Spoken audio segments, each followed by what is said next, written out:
شیطان کا وسوسہ، پتہ نہیں قبول ہوگی یا نہیں، اتنی دعا تو مانگ چکا ہوں، ابھی تک تو کوئی نتیجہ سامنے نہیں آیا، اور مانگنے کا کیا فائدہ ہوگا؟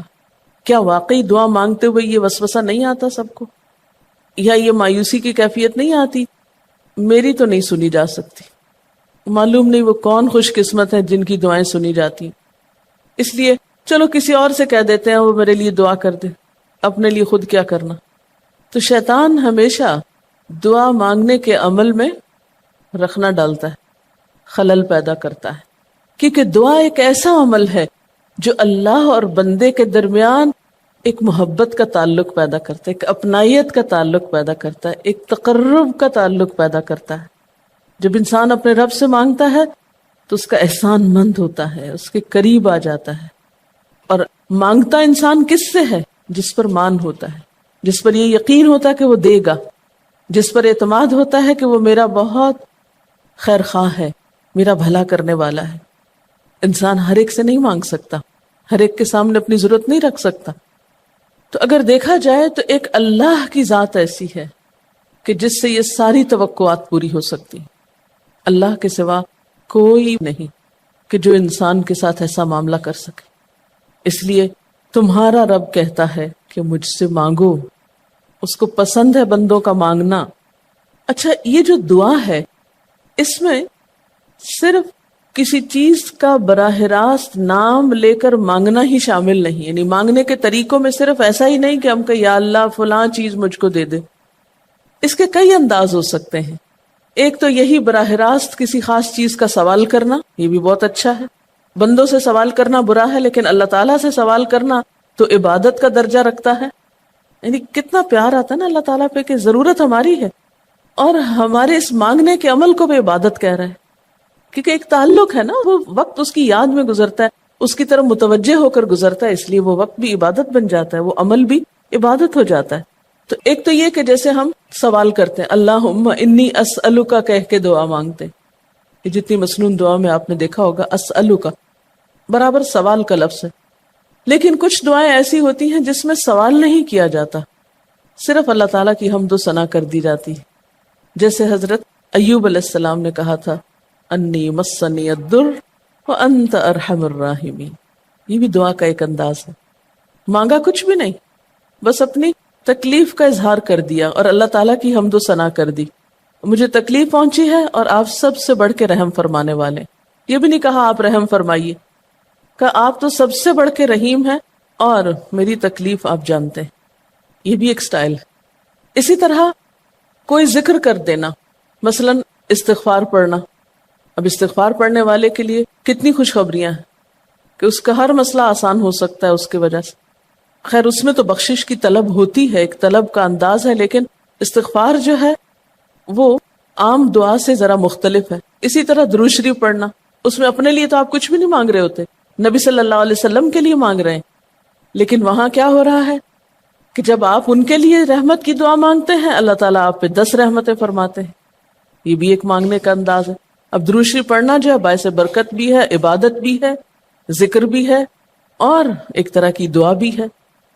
اسی طرح بعض اذکار کے آپ نے کتنے فائدے دیکھیں، صبح شام کی دعاؤں میں آپ دیکھیے آپ پڑھتے ہیں بسم اللہ الذی لا یضر مع اسمہ شیء فی الارض ولا فی السماء وهو السمیع العلیم۔ یہ صرف ذکر ہے، اس میں آپ مانگ تو کچھ نہیں رہے، لیکن کتنی فضیلت ہے اس کی کہ جو شخص یہ دعا پڑھے گا اس کو کوئی چیز نقصان نہیں دے گی۔ اس میں آپ یہ نہیں کہہ رہے کہ یا اللہ میں تجھ سے سوال کرتا ہوں کہ ہر نقصان دہ چیز کو مجھ سے دور کر دے، نہیں۔ پھر اسی طرح اللہ تعالیٰ کی حمد و ثنا کے جو کلمات ہیں، مثلا لا الہ الا اللہ وحدہ لا شریک لہ لہ الملک ولہ الحمد وہو علی کل شیء قدیر۔ عرفات کی حدیث میں آتا ہے کہ آپ نے فرمایا کہ عرفات میں میری دعا اور مجھ سے پہلے انبیاء کی دعا یہ کلمہ ہے، یہ لا الہ الا اللہ۔ اب اگر دیکھا جائے تو اس میں تو کوئی دعا کی بات نہیں، یہ تو صرف اللہ کا ذکر ہے۔ تو یہ بھی مانگنے کا ایک طریقہ، آپ مانگے کچھ نہیں، بس صرف ذکر کرتے رہے اس کا بیٹھ کے۔ اسی طرح آپ دیکھتے ہیں کہ طواف کے دوران آپ کیا پڑھتے تھے، سبحان اللہ والحمد للہ ولا الہ الا اللہ واللہ اکبر۔ اب یہ دعا تو نہیں، یہ تو ذکر ہے اللہ کا۔ تو اللہ تعالیٰ کا ذکر کرنا، اس کی کتاب کی تلاوت کرنا، اس کو پڑھنا، علم حاصل کرنا، یہ ایسے اعمال ہیں کہ جن میں مشغول ہو کر انسان کے لیے کائنات کی ہر چیز دعائیں کرنے لگتی، طالب علم کے لیے بہت سی مخلوق دعائیں کرتی. آپ مشغول ہو گئے کسی اور کام میں، خدمت خلق میں یا علم حاصل کرنے میں، اور اللہ تعالیٰ کی مخلوق شروع ہو گئی آپ کے لیے دعائیں کرنا. عرش والے فرشتے آپ کے لیے دعائیں کرنے لگتے ہیں اگر آپ ایمان لا کر اچھے کام شروع کر دیں. تو اللہ سے مانگنے کے مختلف انداز ہیں، ڈائریکٹ مانگنا بھی اور مختلف عبادات کرنا بھی. اسی طرح وَاسْتَعِينُوا بِالصَّبْرِ وَالصَّلَاةِ، مدد مانگو صبر اور نماز سے. ٹھیک ہے، نماز میں انسان بہت سی دعائیں پڑھتا ہے، لیکن اگر مشکل وقت میں انسان صبر کے ساتھ نفل پڑھ کے اللہ تعالیٰ کا ذکر کرے اور اس کو سمجھ نہ بھی آئے کہ کیا دعا مانگو، کیونکہ بعض پریشانیاں ایسی ہوتی ہیں کہ انسان منہ سے کچھ نکال بھی نہیں سکتا، تو یہ نماز بھی کافی ہو جائے گی. وَقَالَ رَبُّكُمُ ادْعُونِي، اور تمہارا رب کہتا ہے مجھے پکارو. اور پکارنے کے کئی انداز ہیں. دل ہی دل میں پکارنا بھی آتا ہے، چپ کے پکارنا بھی آتا ہے، اونچی آواز سے پکارنا بھی آتا ہے، اکیلے پکارنا بھی آتا ہے، سب کے ساتھ مل کے دعا کرنا بھی آتا ہے. کوئی دعا مانگ رہا ہو تو آمین کہنے سے بھی بات بن جاتی. مجھے یاد ہے کہ ایک دفعہ میں عمرے پر گئی اور طواف کے بعد جہاں میں نفل پڑھ رہی تھی، تو نفل کے بعد میں نے سوچا کہ میں اپنی دعا کرتی ہوں. اتنے میں ایک شخص عربی میں کوئی دعا مانگ رہا تھا. اتنی خوبصورت دعا تھی کہ میں نے ایسی دعا کسی سے نہیں کبھی سنی، اور میں نے صرف آمین کہنا شروع کر دیا. میں نے کہا یا اللہ، میری تو نہ زبان میں اتنی بلاغت و فصاحت ہے، نہ مجھے اتنی باتیں آتی ہیں، مجھے تو مانگنا بھی نہیں آتا، تو جو کچھ یہ مانگ رہا ہے مجھے بھی یہی دے دے. میں نے صرف آمین آمین آمین کہنا شروع کر دیا. یہ کتنا بڑا اس کا احسان ہے کہ ہم آمین کہہ کے بھی شامل ہو جاتے ہیں دوسروں کی دعاؤں میں. تو اسی لیے دعا کو عبادت کا نچوڑ کہا گیا، کریم، خلاصہ، ساری عبادت کا اوپر کا حصہ. اور ویسے بھی اگر دیکھا جائے تو ہر نماز میں بہت سی دعائیں ہیں. ہر موقع کی اللہ کے رسول صلی اللہ علیہ وسلم نے مختلف طرح کی ہمیں دعائیں سکھائی ہیں. سویرے جو آنکھ کھلتی ہے، سویرے کے اگر آدھی رات کو بھی کھلتی ہے، اس کی بھی دعا ہے. اس وقت سے لے کر کوئی کام ایسا نہیں دین کا یا دنیا کا، اچھا یا برا، جس کے لیے کوئی نہ کوئی دعا نہ موجود ہو. یعنی اتنا خوبصورت عمل ہے دعا مانگنا کہ جس کے لیے کسی خاص چیز کی قید بھی نہیں کہ کہیں بند کے بیٹھو تو ہی مانگو، کہیں پہنچو تو مانگو. نہیں، کہیں بھی مانگو، دن کو مانگو یا رات کو مانگو، کھڑے ہو کے مانگو یا بیٹھ کے مانگو، چلتے پھرتے مانگو یا چپ کے مانگو، منہ سے بولو بھی نہیں اور دل ہی دل میں مانگو تو بھی وہ سن لیتا ہے. کسی بھی طرح مانگ سکتے ہو، کہیں بھی مانگ سکتے، کچھ بھی مانگ سکتے ہو. اس لیے وقال ربکم ادعونی استجب لکم، تمہارا رب کہتا ہے مجھ سے مانگو، میں تمہاری دعا قبول کروں گا. اور آپ کو پتا ہے کہ ربکم یہ صرف مسلمانوں کا رب نہیں، رب تو ساری مخلوق کا ہے.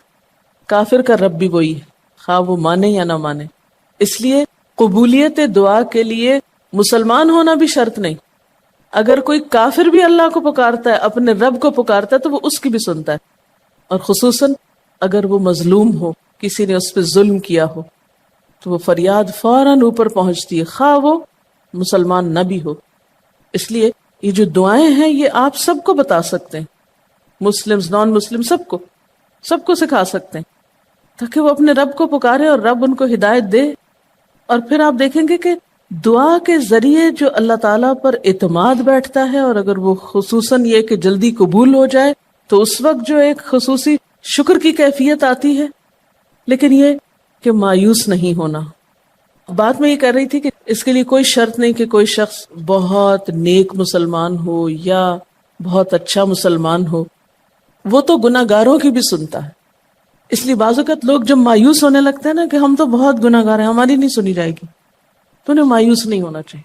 مایوس ہو کے کہاں جائیں گے سننے؟ کس سے مانگنے جائیں گے؟ ان کو بھی پکارنا چاہیے، خواہ کوئی کیسے بھی گناہ میں ڈوبا ہوا، کیسی بھی حالت میں ہو، اور اس کے لیے بھی مانگنا چاہیے. حتیٰ کہ کافر جب تک زندہ ہے، اس کی صحت کے لیے، اس کی ہدایت کے لیے، اس کی خیرخواہی بھلائی کے لیے بھی آپ خوب دعائیں مانگ سکتے ہیں. آپ صلی اللہ علیہ وسلم ابو جہل کے لیے بھی دعا کرتے تھے، یا حضرت عمر کے لیے کہتے تھے کہ ان دونوں میں سے کسی ایک کو تو ضروری ہدایت دے. تو دعا ہر حال میں فائدہ دیتی ہے. ان مصیبتوں میں بھی فائدہ دیتی ہے جو اتر چکی ہیں، ان میں بھی دیتی ہے جو نہیں اتری. دعا تو ابلیس کی بھی قبول ہوئی تھی. اس نے قیامت تک زندگی کی دعا مانگی تھی، اس کی بھی قبول کر لی گئی. اس نے کہا تھا قال انظرنی الی یوم یبعثون، قیامت تک کے لیے مجھے مہلت دے کہ میں انسانوں کو بھٹکا سکوں. تو اللہ تعالیٰ نے کہا جاؤ، تمہیں مہلت دی گئی. اس لیے یہ خیال تو اپنے دل سے سب نکال دیں کہ ہماری دعا نہیں قبول ہوتی. سب کی ہو سکتی، شرط یہ ہے کہ آپ واقعی دعا مانگ رہے ہوں. ہاں، جو غافل دل سے مانگے اس کی نہیں قبول ہوتی، کیونکہ وہ مانگ نہیں رہا، وہ تو بس صرف ایک فرض پورا کر رہا ہے. وہ بظاہر دیکھنے میں مانگنے کا عمل نظر آ رہا ہے لیکن حقیقت میں مانگ نہیں رہا. تو حدیث میں آتا ہے کہ اللہ تعالیٰ غافل دل کی دعا نہیں قبول کرتا. بس کچھ ادب یہ ضرور سکھائے گئے کہ انسان قطع رحمی کی دعا نہ کرے، گناہ کی دعا نہ کرے، غلط کاموں کی دعا نہ کرے، اور پھر ساتھ یہ کہ دعا کرنے کے بعد مایوس نہ ہو، دعا میں جلد بازی نہ کرے، کیونکہ اللہ تعالیٰ نے قبولیت دعا کا وعدہ کر رکھا ہے. استجب لکم، میں قبول کروں گا تمہاری دعائیں.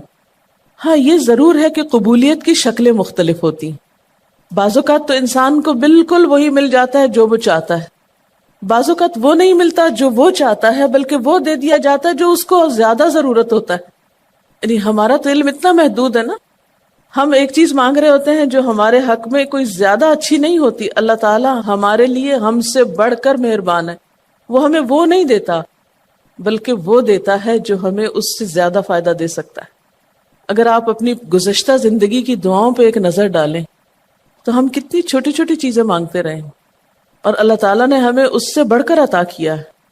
ہم سب کو جو اللہ تعالیٰ نے دین کی سمجھ دی یا دین کو سیکھنے کا شوق دیا، ضروری نہیں کہ ہم سب نے یہ مانگا ہی ہو کہ اللہ تو ہمیں موقع دینا اپنے دین کو سیکھنے کے لیے، سکھانے کے لیے. لیکن یہ ضرور ہو سکتا ہے کہ ہم زندگی میں کچھ اور مانگتے رہے اور ہمیں وہ نہیں ملا، یہ نعمت مل گئی اور وہ ہمارے حق میں زیادہ بہتر ہو گئی. اور یہ ہو سکتا تھا کہ ہمیں وہ چیز مل جاتی اور آج ہم اس چھوٹی سی چیز کو لے کر اس کا شوق بھی پورا کر چکے ہوتے، اس کی ساری اٹریکشن ختم ہو چکی ہوتی. کیونکہ دنیا کی کوئی چیز ایسی نہیں جس کی اٹریکشن ختم نہ ہو جائے یا جس کی ویلیو گھٹ نہ جائے، جو پرانی نہ ہو جائے. لیکن قرآن کا علم ایک ایسا علم ہے جو ہر دم نیا لگتا ہے، ہر دم زندگی دیتا ہے، خوشی دیتا ہے، سکون دیتا ہے، ایک راحت ملتی ہے. یہ پرانا نہیں ہوتا. پھر اسی طرح یہ بھی ہوتا ہے کہ بعض اوقات انسان کی کوئی آفت ٹال دی جاتی. آپ مانگ رہے ہیں رزق، تو وہ رزق میں برکت تو نہیں ہوتی مثلاً، لیکن کوئی بیماری آپ سے ٹال دی جاتی کہ خدا نہ خواستہ آپ کو اگر مال مل بھی جائے اور ایسی بیماری لگ جائے کہ سارا مال اس میں ڈوب جائے، تو مال بھی گیا اور تکلیف الگ. تو اللہ تعالیٰ اپنی رحمت سے آپ کو زیادہ مال تو نہیں دیتے، مگر وہ بہت بڑی بلا سے محفوظ رکھتے ہیں، کسی حادثے سے بچا لیتے ہیں، کسی ایسی پریشانی سے بچا لیتے ہیں کہ جس میں آپ کا سب کچھ ہی کھپ جاتا. کیونکہ ہمارے پاس کوئی رائٹ تو نہیں ہے، ہم کو ڈیزرو تو نہیں کرتے کہ ہر وقت ہم امن و امان میں رہیں. ہمارے اپنے گناہوں کی بدولت، کئی بیرونی اسباب کی بدولت کوئی مشکل، کوئی حادثہ، کوئی مصیبت کسی بھی وقت آ سکتی جو دنیا میں مختلف لوگوں پر آتی رہتی. ہم ہر امن ڈیزرو تھوڑی کرتے ہیں، یہ تو اللہ کی عنایت اور رحمت اور نعمت ہے کہ وہ جو ہمیں دیے ہوئے یہ. اور یہ عین ممکن ہے کہ ہم کوئی اور دعا مانگتے ہوں اور اللہ تعالیٰ اس کی بجائے ہمیں عافیت میں رکھے ہوئے ہو، ایک پرسکون زندگی دیے ہوئے ہیں ہمیں کہ ہمارے ہاتھ پاؤں سلامت ہیں، ہم بول سکتے ہیں، ہم دیکھ سکتے ہیں، ہم کھا پی سکتے ہیں، ہم چل پھر سکتے ہیں، ہم کسی کے محتاج نہیں ہیں. کتنا بڑا احسان ہے اس کا. اس لیے اگر کوئی دعا وقتی طور پر بعینہ ہی قبول نہیں ہوتی، بعینہ ہی کا کیا مطلب ہے؟ ایز اٹ از، جس طرح ہم چاہتے ہیں، تو بھی کوئی بات نہیں، صبر کرنا چاہیے. لیکن یہ نہیں سوچنا چاہیے کہ نہیں اللہ تعالیٰ دعا نہیں سنتا.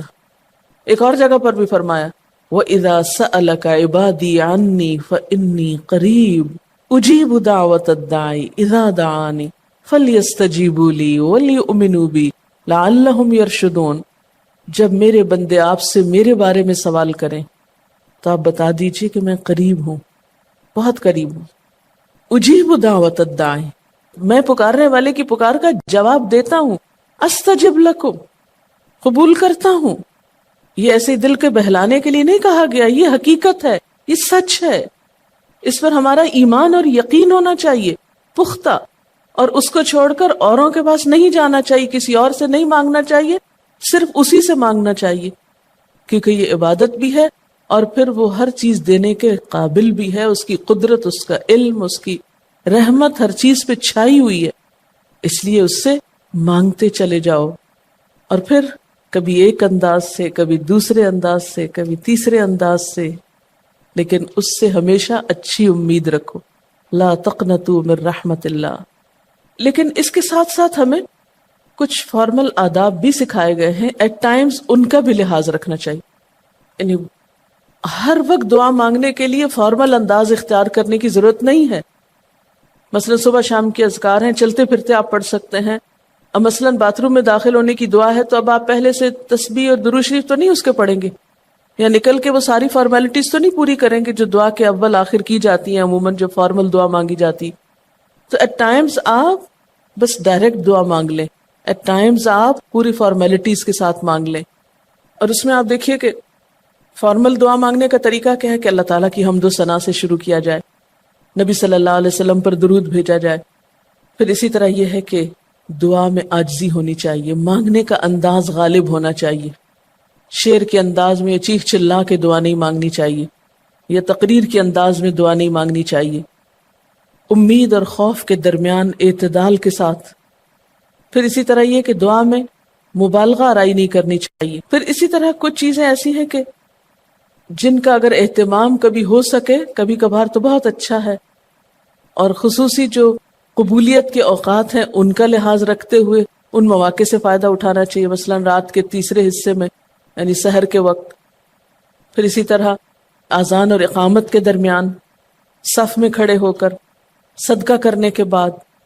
کوئی بھی نیکی کا کام کرنے کے بعد، عصر کی آخری گھڑی میں، جمعے کے دن ایک خاص گھڑی میں، سجدے میں دعا، رات کو آنکھ کھل جانے پہ دعا، امر بالمعروف اور نہی عن المنکر کے بعد دعا، تلاوت قرآن کے بعد دعا، عرفہ کے دن کی دعا، رمضان کے مہینے میں خصوصاً روزہ افطار کرتے وقت دعا، پھر عادل امام کی دعا، مسافر کی دعا، بارش کے وقت کی جانے والی دعا، یہ خاص قبولیت کے اوقات اور اسباب ہیں، پھر التحیات اور درود شریف کے بعد کی جو دعا ہے جو ہم بیٹھ کے نماز کے آخر میں پڑھتے ہیں، یہ بھی صرف رب جعلنی تک ہی نہیں بلکہ اس سے زیادہ دعائیں بھی ہیں۔